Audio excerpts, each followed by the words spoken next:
തന്റെ നിരപരാധിത്വം തെളിയിക്കാൻ വേണ്ടി അയാൾക്ക് നൽകേണ്ടി വന്നത് സ്വന്തം ജീവനാണ്. കാരണം ആ വീഡിയോ കണ്ട ലക്ഷക്കണക്കിന് ആളുകളിൽ ഭൂരിഭാഗം ആളുകളും അയാളെ തെറ്റിദ്ധരിച്ചിട്ടുണ്ടാകും. ഇത്രയും ആളുകൾക്കിടയിൽ തെറ്റിദ്ധരിക്കപ്പെട്ട അയാൾക്ക് തന്റെ നിരപരാധിത്വം തെളിയിക്കാൻ മറ്റൊരു വഴിയില്ലാതായി.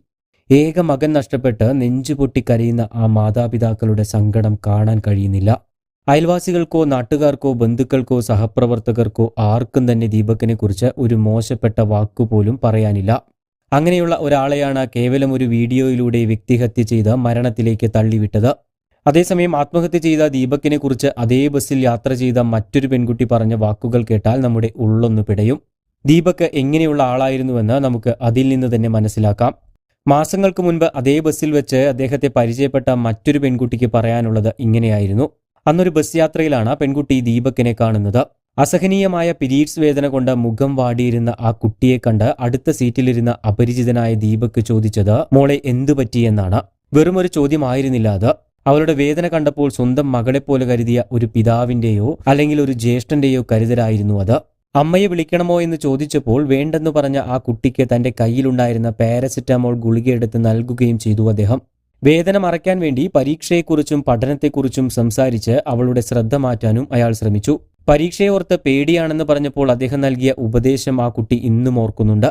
എന്തിനാണ് പേടിക്കുന്നത്? എന്റെ ഈ പ്രായത്തിലും ഞാൻ സ്ട്രഗിൾ ചെയ്യുകയാണ്. ജീവിതം എന്നും അങ്ങനെയാണ്. അതുകൊണ്ട് പേടിച്ചിരിക്കാൻ പറ്റുമോ എന്നായിരുന്നു അദ്ദേഹത്തിന്റെ ചോദ്യം. യാത്രയിൽ ഉടനീളം ഒരു ജ്യേഷ്ഠ സഹോദരനെ പോലെ അത്രയും മാന്യമായി പെരുമാറിയ സുരക്ഷിതത്വം നൽകിയ മനുഷ്യൻ. അതുകൊണ്ടാണ് ഒരു വർഷം കഴിഞ്ഞിട്ടും ആ മുഖം ആ കുട്ടി ഓർത്തിരിക്കുന്നത് എന്നും പറയുന്നു.